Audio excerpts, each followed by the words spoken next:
So congratulations to Mitchell Hooper becoming the first Canadian to win the World's Strongest Man. Yes, I'll say deserving winner. Deserving winner. And you were right.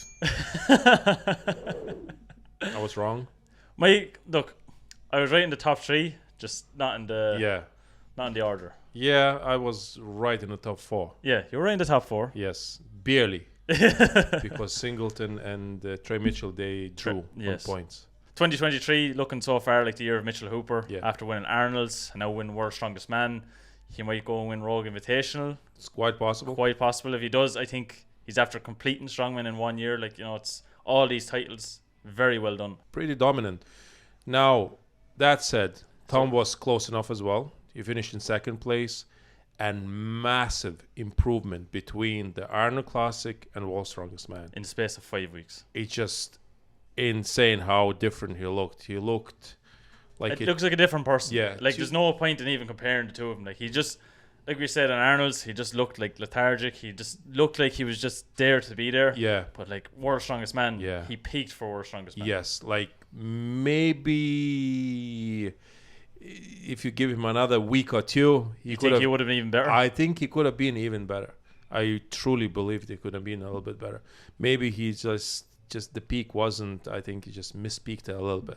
Yeah. I really think that Tom and Mitch Hooper, if Mitch Hooper stays in Strongman, is likewise with Tom. It's going to be a battle for years. Yes, if both of them will stay healthy, it is going to be a battle. But it seems like Tom his approach to Strongman is completely different to Mitch Hooper. Mitch Hooper is trying to win every single competition. Tom's approach is a bit different. He's trying to peak and then... Yeah, so we've seen Mitch Hooper, he was competing in Australia in January. Yeah. He was competing in Arnold's, World's Strongest Man in April. All these things left, and Giants Live, all the Giants Live shows coming during the summertime. So I don't know, will he compete in them? Probably he'll take a break, a little bit of a break, and then get ready for the Rogue Invitational, which is later in the year. But all in all, I like to see that consistency. Like we said in the interview that we had with Big Z last year, check the video out. Yeah. He said that he competed, 17 times in 1 year? About 17 times, yeah. Wow. Yeah, that's impressive. Nobody's competing that much. No, nowadays nobody's competing. It's just totally different times. And the weights, maybe the weight's a little bit heavier right now, and the competition is more stiff than it was when he was competing. When Big Z was competing, the athletes weren't he was really above everyone by a good bit, apart from maybe Brian Shaw. But Brian Shaw was never competing in a lot of competition in 1 year. That said, Brian Shaw, that was his last. Yeah, unfortunately, finishing 7th place in his last World's Strongest Man. At least he got to get to the finals. Yeah, that's one thing. But like always, it's a sad sight to see someone having to leave strong. It's nature. He got older. He a little bit slower. I know how it feels. I'm 40. Yeah, you can see it. Especially with that leg infection as well. I know. Brian probably he wouldn't want to make it that an excuse, but it still affected him. To say that it didn't, of course it did. You can see even in the fingers, he used to be able to finish that no problem. With last stone, he couldn't load the last stone. I think he's just, to be fair to Brian, he knows it. It's not the worst way to end your career in World's Strongest Man. So the World's Strongest Man, from footage that we've seen, from pictures we've seen, absolutely beautiful the way it was done in Myrtle Beach. Yeah. The sun was out some of the days for a bit of a storm. The weather wasn't perfect. The weather wasn't perfect, but I must admit, everything, the equipment looked unreal. The way everything was set up, just everything looked like a spectacle. Yeah. But it didn't come without its flaws. In the first event of the final, there was an issue with Kordiaka. So Kordiaka didn't cross the line. And he was penalised one full length. One full length. Now, is it fair? Is it not fair? I don't know. It should be in the rules. I don't know. Did they address that in the meeting, that if you don't cross the line, that's what's going to happen? So I don't know. You need to be there in the athletes meeting in order to find out, and it's probably on a piece of paper as well. When I was competing, they used to give you rules and regulations, and that's what you have to do on a piece of paper, and then you sign the paper, and then they say you're abiding by the rules. Yeah. So now some people saying it's the referee's fault. Some people are saying it's harsh. Yeah. Some people saying is it really that big of a deal? I Like, don't know if the referee had anything to do with it. Like Kordiaka knew, like when I was competing, I always made sure that you look where is the line. Yeah. You know, I don't know, like you have to be more aware of what's going on. So some people saying it's the referee. One of them was standing up, another one was sitting down. And like I don't know how is that anything to do with that, with the whole situation. But I think it's just Kordiaka's mistake. Another thing that people were talking about was the bus pull. Yeah. So the second last event, some people were saying the bus was too light. Well, the evidence is there that it was kind of, I don't know, too light because 8 people were 0.34 of a second between each other. That's, I don't remember World's Strongest Man final with that kind of results, like, you know, especially in a pulling event. Yeah, like you competed in the bus pull in 2012. It was pretty different, sparse. Yeah, like 3, 4, 5 seconds, 10 seconds, you know. So this one, I just don't know what happened there. They didn't test it probably, or I don't know. I have no idea. Mitch Hooper, for example, at 10, he even ditched the rope and he tried to sprint it, and it's just again, I don't know. His footwork is pretty good, probably the best in the strongman sport at the moment. But what does it prove? It just proves he's more explosive. Maybe. Yeah, he's maybe more explosive. Like, is he necessarily stronger at pulling heavy weight?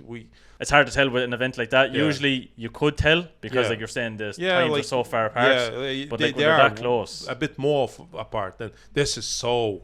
Like this is like Olympic sprinting kind of. Yeah. Like the 100-meter dash with like hundreds of seconds in between, like all these. I don't know how many finalists, 8, 10 finalists, whatever it is. It's just seems like this way, which is, I don't know, it's kind of something different. The biggest talking point of all when it came to the World's Strongest Man events was the Max Dumbbell. Yeah. Now we've seen pictures and videos of the athletes lifting each dumbbell, but as well as that, we've seen multiple comments of people disagreeing with lifts. So I watched the video of Mitch Hooper getting 140 kilos dumbbell, and that was posted by World's Strongest Man Instagram page. And the comments, there's about 500 comments. Like 80-90% of them are saying there's no lift, and it's like a lot of people. But it's not just Mitch Hooper, to be honest. I think there's other guys who doing the same thing, and just ref kind of was letting them get away with it.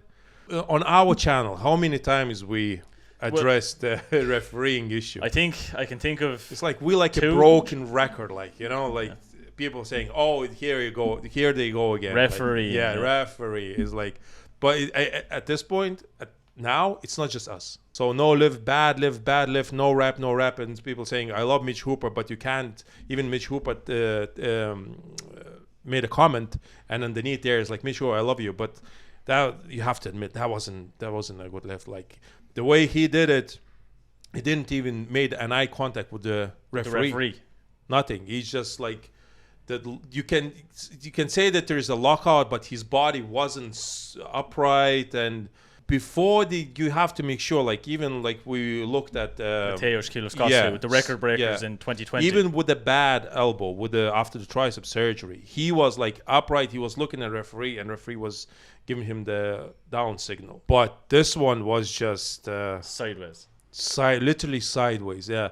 I don't know. Like based on the comments, nobody thought like. And I'd send you the screenshot of one specific comment.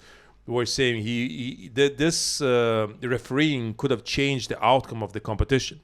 So, but that's speculating. I think at the end of the day, still the best man won in that competition. It doesn't just come down to one event. Yeah. Like I know with Mateusz Kielowski with the deadlift, you can always say like that one event is going to let him down. Yeah. But like he still performed unbelievably well in every other event. Like you can't take it away from him. But it's just... But that point count that these guys claiming in the comment section, I just don't know. Like, that's a bit...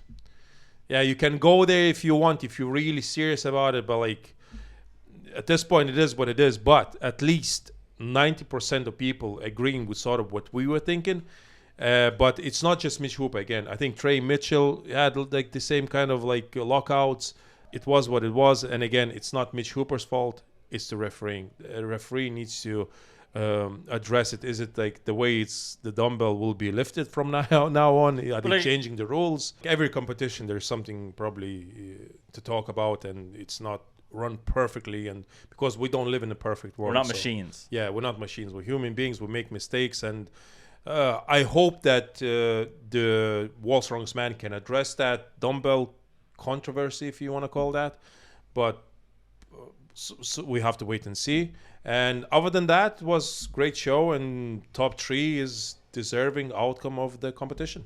But like always, let us know in the comment section down below what you think. Do you think Pavlo was hard done by when it came to the carry? Do you think the bust was too light? Yeah. What's your opinion on the new Max Dumbbell style that we're looking at the moment? Do you think they're good lifts? Do you think they're bad lifts? Whatever you want to comment about, let us know in the comment section down below. Like always, if you've made it this far in the video and you like the content, make sure to press the like button. Most importantly, make sure to subscribe. Yes. We are currently at 6,000 subscribers. Let's go.